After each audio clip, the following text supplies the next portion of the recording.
Look, I'll be honest. I don't know 5 people we could give you, but Glenn's in here because he's a bad friend, which is pretty bad. We all acknowledge that's pretty bad, right? The 4 of us, our crime was trying to go save our friend, which, I feel like that's definitely not the worst thing that could happen.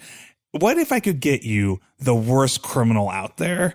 Somebody so bad that not only did they steal our castle, not only does the entire world hate them, but they actually entered your prison and left without any ability whatsoever. Oh, shit. True. Oh, What shit. if we brought you somebody called Well Actually, who is perhaps the worst person in this entire kingdom? That's great. And he has a ton of our money. He has tons of money that he does not want to give to the poor or give to anybody. He does not support for-profit prisons, which I know you're a big fan of. Yeah, he's and probably libertarian. I get that vibe off of him. I don't know that you guys would get along. He sounds like one of those guys who says he's not into politics, but that just means he's a hardcore Republican who doesn't want to admit it. He sucks. He keeps talking about the Joe Rogan meat diet. Are you telling the truth, Daryl? Yeah, I'm telling the truth. Like, that's my idea. Oh, hell yeah. Then go ahead and roll persuasion with advantage. Okay, come on. I got 14 is the highest. So she goes, well, it sounds like you're talking about a pretty bad dude. I don't know if I fully believe that you could actually take this fool down. Like, you couldn't even successfully sneak into my prison. It sounds like this person might have one up on you. What if I told you I could get him here right now? All you got to do is slap the cuffs on him. Watch this. And I say, guys, my favorite monster is Frankenstein. Actually, he's called Frankenstein's monster. Frankenstein is the name of the doctor. What? All right, so who wants to roll the attack on Will, actually? Well, who's next in turn? That was Will. Daryl's turn was trying to convince her of going to find Will, actually. Mm-hmm. Henry's turn was summoning Will, actually, but you didn't do an attack, so I feel like, yeah, go ahead, Henry. Henry casts Entangle on Well, actually. Okie dokie. And he has to make a strength saving throw of 17. Oh, I'm going to tell you right now, this guy is not strong. All right, he fails. And vines spread up from the ground. You describe how this captures him. So Henry just does, what's the finger tutting from the show you guys like, the OA? he does all the the OA.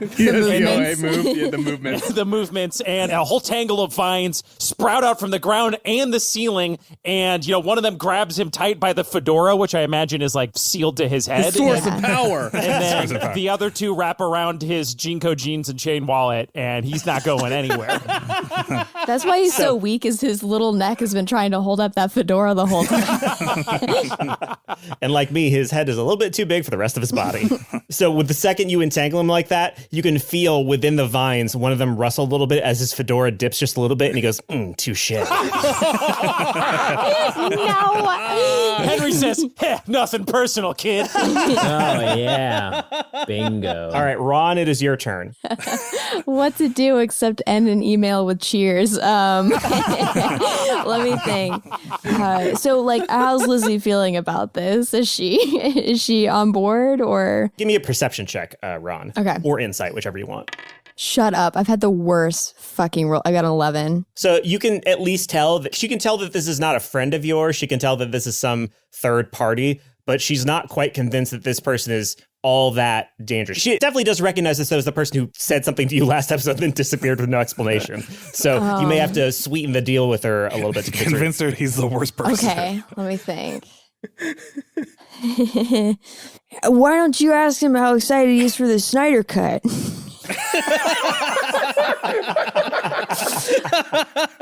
So Elizabeth Warren turns to him and goes, so how excited are you for the Snyder Cut? And before the tea can leave her mouth, well, actually his maw just opens up, like his jaw just unhinges and his eyes roll back into his head. And he begins to say a series of things that you immediately recognize as human speech and potentially like sensical sentences, but go together in an order that is beyond your comprehension. Ooh, can I embody Well Actually briefly for this one?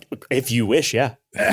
Well, actually, in interviews going as far back as 2017, Zack Snyder spoke about shooting and storyboarding the film in a 1.85 aspect ratio, but post-firing, he said on Twitter to user Jad Bilani that he had changed the aspect ratio to 1.66 to 1, and yet 2 months later, in an interview, he states that the ratio is in fact 1.43 to 1, i.e. the IMAX ratio, and that he had always intended to show the film in 1.431, yet additional material suggests a 1.33 ratio, including a shot from the sound mixing stage directly contravening years worth of previous statements. And while every artist deserves to have their work exhibited in a manner of their choosing, this cavalcade of contradictory information does not bode well for a unified artistic vision throughout the entire process. I have to say that this is like such brilliant characterization because like the fact that Will actually wouldn't actually be a Snyder fan and that he would go one step beyond and like, poetry. So everybody takes I knew it. 2d12 of psychic damage. Oh my God. Oh my god.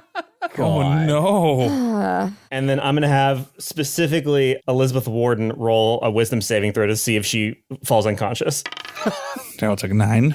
I was hoping Daryl would roll like 2 damage and just like actually like be pretty into it. It's like, that's the guy who did 300, right? Right? I like that movie. That's a good movie. He did a new Batman? Okay, I took 21 total damage. Oh, my Mamma Mia. I got an 18. Jesus. I got 16 damage. And Elizabeth Warden just looks at this guy and her eyes just begin to glaze over as he begins to get into the differences of whatever the hell Freddie was just saying. And she is like staggered backward and she is stunned for a turn, just trying to deal with what's going on. She's going to lose her next turn just trying to parse all the different things that quote unquote man just said to her. All right, Jody, it is your turn. Is she in a state where we can question her? She's not going to respond for a turn, no. Okay, so she's like zonked out. Yes. English holds no meaning for her for the next 30 seconds. It's a protective hibernation that we women go into.